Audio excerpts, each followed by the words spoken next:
If you're looking for a book to spook you this Halloween, we've got the list of the best thrillers sure to keep you reading. Please welcome our book reviewer, Diana Jordan. Hi, Diana. Hi. Good to see you again, Diana. Hi. I've got a little twist on Halloween today. Okay. Good to see you. Yes, we'll do ghost stories and psychics and a few thrillers. Okay. But we'll start off with Leslie Rule, who's the daughter of crime writer Anne Rule. Really? So she's grown up in that spooky environment. Yeah. And apparently 7 generations ago, there was a Margaret Rule who was tried as a witch in Salem, and fortunately for Anne and Leslie, she survived. Okay, so that story's in there, and also a story of when I interviewed Leslie in a haunted room in the Heathman Hotel, which she didn't know was haunted, but I knew. We did the interview on record. I got the recording back to the studio, and there was a high-pitched electrical sound through it.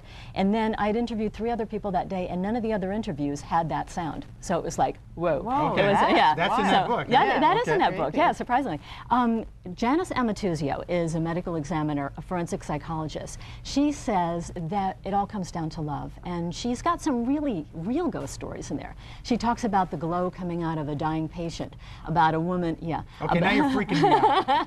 about a woman who whose husband appears to her and says he's in a car in a ditch. She calls 911, and the police go to the area and find the man dead in the ditch. So there's some really amazing stuff in there. Oh my, I gotta check this Yeah, out. it's good. It's lit with love, Sorry, too. I took that away from you guys.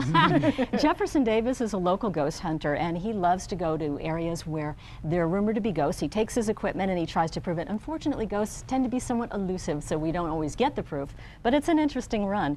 Jeff's also got some stories in this book, which is beautifully illustrated. It's probably the prettiest one of the bunch here, where a woman returns home after she's just moved into this house. She gets there, everything's upside down, and there's only one thing missing. It's the frog that she had in formaldehyde, and it's been skewered. And these are real stories. Ooh, that's called Weird Hauntings, yes, that one. Yeah, Okay. a whole bunch of stories in there. I'm creeped out now. This is, if you want to develop your sixth sense, Colette Barron-Reed is phenomenal psychic. Remembering the future? Remembering the future, and she'll teach you how to do that if you want to suddenly hear the voices and see the things that you can't really see. Or just Why would we want to do that?